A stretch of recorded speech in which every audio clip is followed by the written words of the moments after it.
करें स्टार्ट। तो आज हम बात करेंगे क्लास 11th बायोलॉजी में नए चैप्टर किंगडम मोनेरा के अंतर्गत कल हमने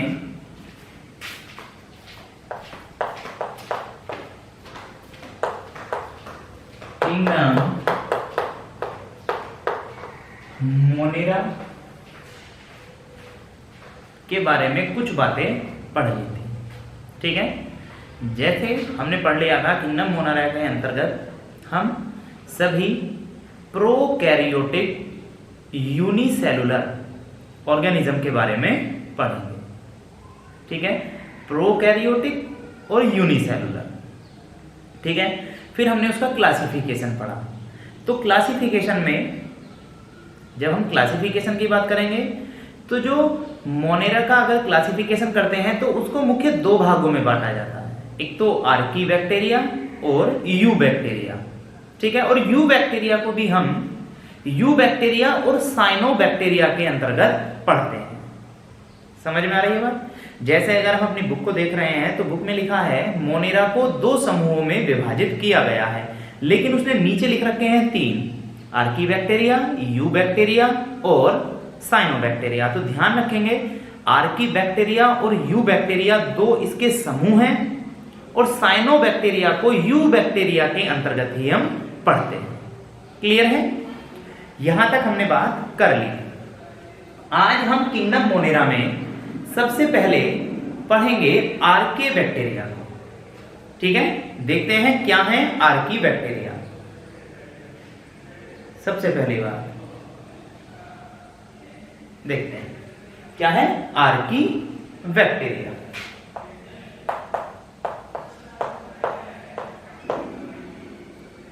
आर्की बैक्टीरिया।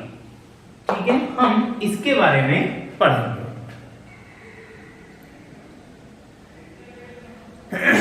ध्यान दें, सबसे पहली बात,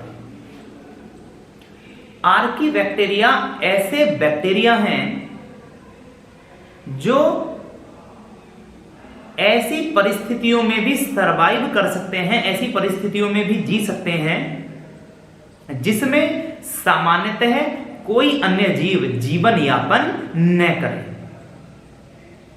देखो, इस बात को समझेंगे, मैं ये कहता हूं कि जितने भी जीव हैं पृथ्वी पर, ठीक है, अधिकांशतः जीव जिस वातावरण में जीवित रह रहे हैं या सरवाइव कर रहे हैं, जीवन यापन कर रहे हैं।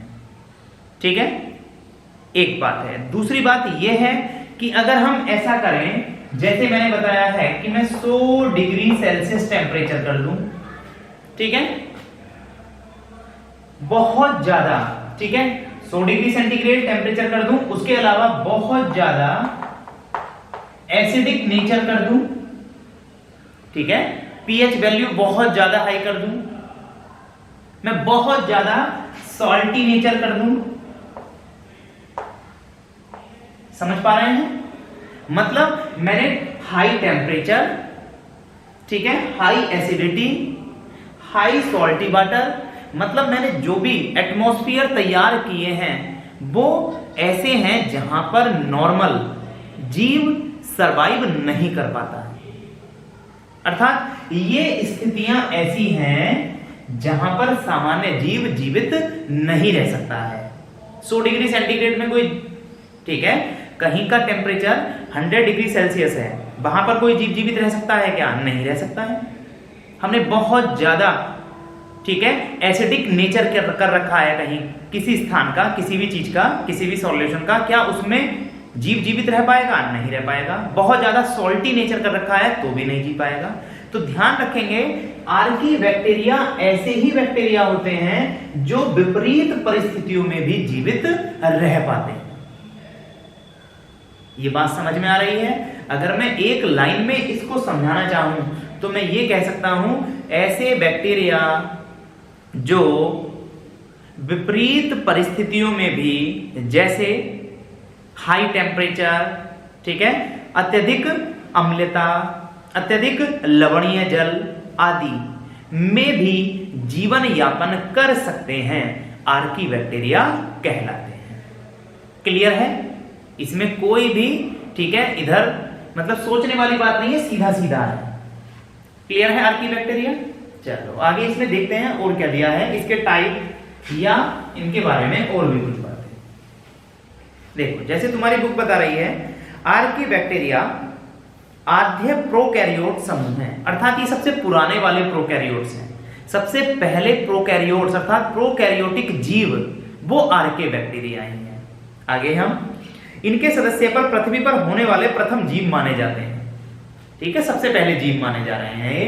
तो हम लिख सकते हैं, अगर की पॉइंट की बात करेंगे तो की पॉइंट में सबसे पहला पॉइंट आ जाएगा कि ये आद्य यानी कि प्रिमिटिव प्रोकैरियोट्स हैं। ठीक है, आद्य प्रोकैरियोट्स हैं, ये बात हमें समझ में आनी चाहिए। मैं बस केवल की पॉइंट लिखूंगा, लैंग्वेज क्या है वो तुम सब जानते हो।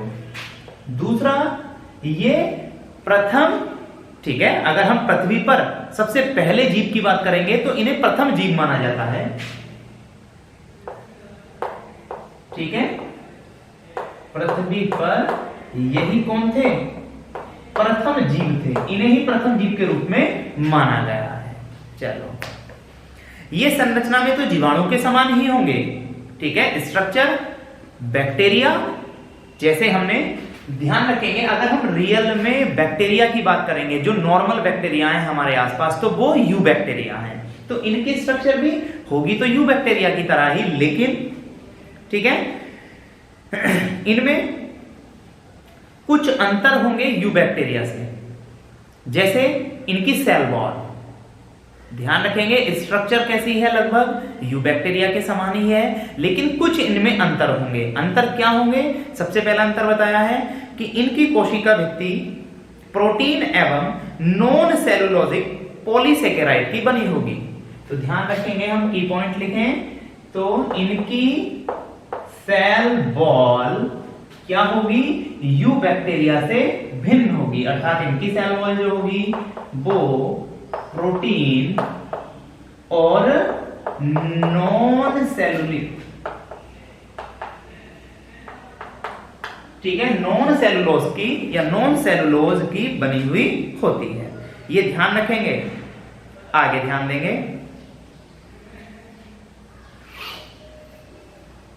ये ऐसे बैक्टीरिया होते हैं कि इनके ऊपर एंटीबायोटिक का इफेक्ट यू बैक्टीरिया के समान नहीं हो पाता।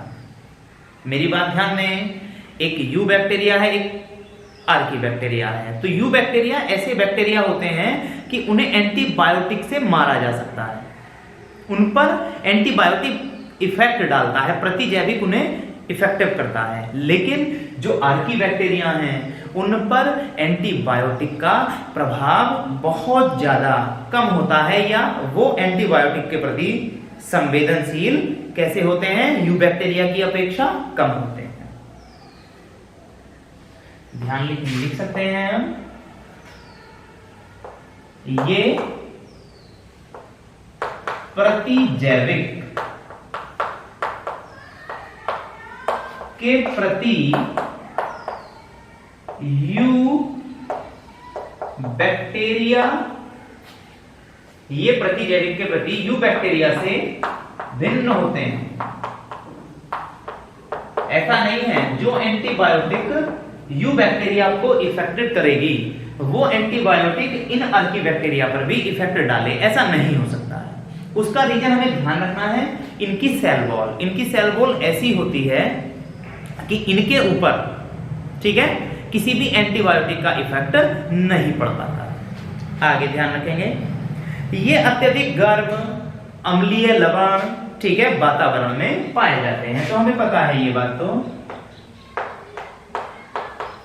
ठीक है, ये गर्म झरनों, ठीक है, और दलदलों जहां से मीथेन गैस निकलती वहां पर, ठीक है, उसके अलावा अत्यधिक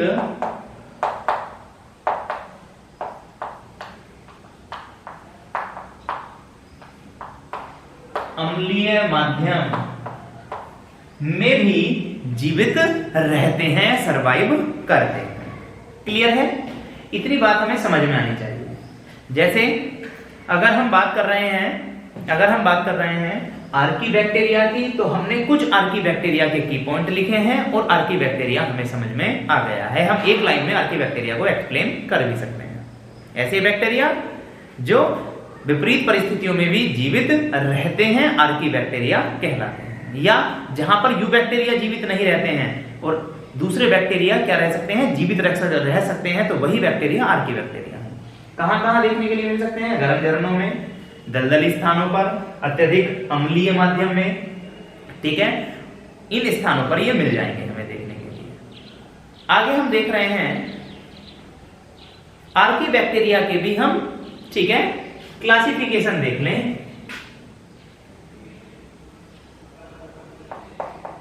ठीक है, आर्कीबैक्टीरिया के भी टाइप देख लें या उनका क्लासिफिकेशन देख लें। Classification of archaebacteria.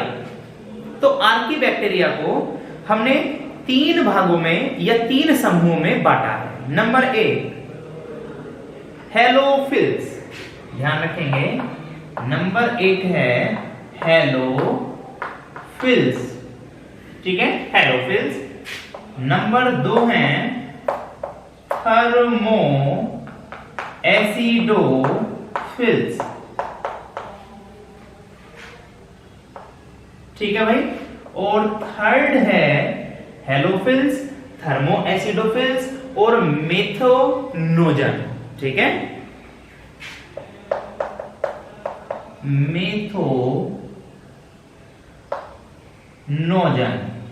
ठीक है। ये 3 ग्रुप हैं आर्कीबैक्टीरिया के। अब बात आ रही है हेलोफिल्स किन्हें कहते हैं, तो ध्यान रखेंगे ऐसे आर्कीबैक्टीरिया जो अत्यधिक लवणीय जल में भी जीवित रहते हैं। अत्यधिक, ठीक है, लवणीय माध्यम में जीवित रहते हैं, वो हेलोफिल्स कहलाते हैं। हेलोफिल्स, ठीक है, जो बहुत ज्यादा लवणीय माध्यम में जीवित रहे। थर्मो एसिडोफिल्स अर्थात ऐसे आर्कीबैक्टीरिया जो ऐसे माध्यम में जीवित रहे जहां का टेम्परेचर बहुत ज्यादा हाई हो, मान लो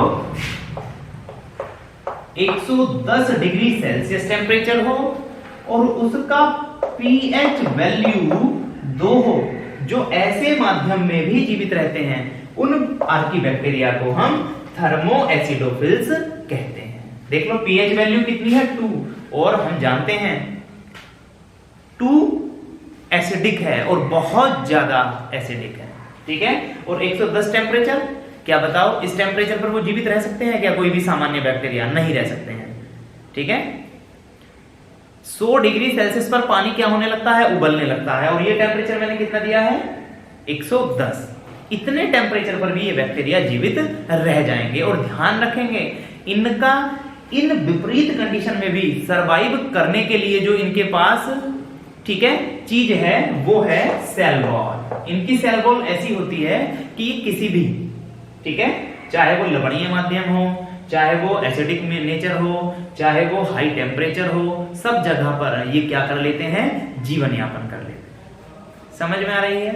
तीसरा है मेथोनोजन, ठीक है, अर्थात ऐसे आर्कीबैक्टीरिया जो दलदली स्थानों पर पाए जाते हैं, दलदलों में पाए जाते हैं, और ध्यान रखेंगे मीथेन गैस उत्पन्न करते हैं, वो मेथोनोजन आर्कीबैक्टीरिया कहलाते हैं। समझ में आ रही है इतनी बात? ठीक है भाई, चल यहां तक हमने ये क्लासिफिकेशन देख लिया आर्कीबैक्टीरिया का। 3 तरह के होंगे, होलोफिल्स, थर्मोएसिडोफिल्स और मेथोनोजन। आगे देखते हैं भाई।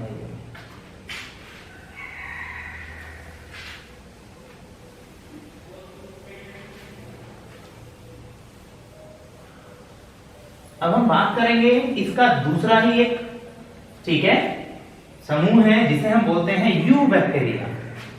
अब बताओ आर्की बैक्टीरिया तुम्हें पता है, तो यू बैक्टीरिया भी तुम बता सकते हो। ये कौन होंगे? इनके एकदम विपरीत होंगे, ठीक है, एकदम विपरीत, अर्थात जो सामान्य वातावरण में ही जीवित रहेंगे वरना नहीं रह सकते। चलो देखते हैं, यू बैक्टीरिया या बैक्टीरिया एक ही चीज है।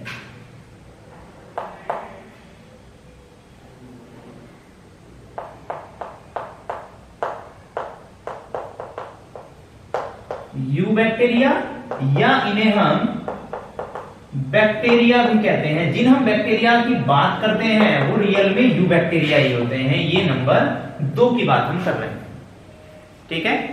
तो हमें पता है यू बैक्टीरिया क्या है? ऐसे बैक्टीरिया जो सामान्य परिस्थितियों में ही जीवित रह सकते हैं, वो यू बैक्टीरिया या जीवाणु कहलाते हैं। क्लियर है? आगे ध्यान देंगे। और इसके बारे में ध्यान रखेंगे, हम अगर की पॉइंट इसके बनाते हैं तो की पॉइंट बना लेंगे। ये सामान्य, ठीक है, वातावरण में पाए जाते हैं। ऐसा नहीं है ये 100 डिग्री सेल्सियस से भी ऊपर टेम्परेचर पर पाए जाएं, ऐसा कुछ नहीं है, ठीक है।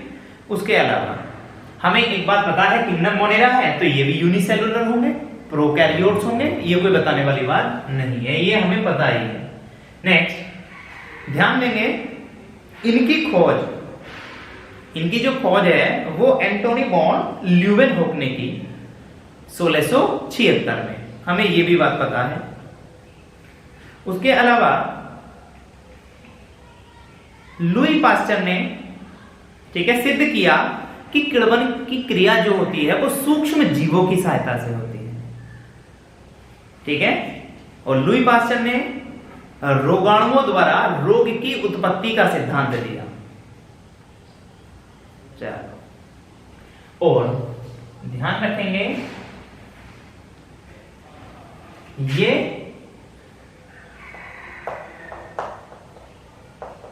यूनिसेलुलर प्रोकैरियोट्स हैं। और ध्यान रखेंगे ये जल, थल और वायु सभी में पाए जाएंगे। क्लियर है? ये बात हमें समझ में आनी चाहिए। ध्यान रखेंगे ये मृतोपजीवी, परजीवी, ठीक है, होते हैं।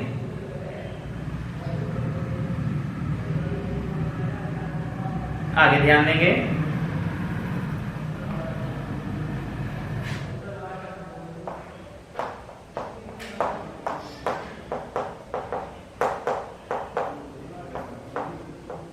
इनमें वास्तविक केंद्रक नहीं होगा,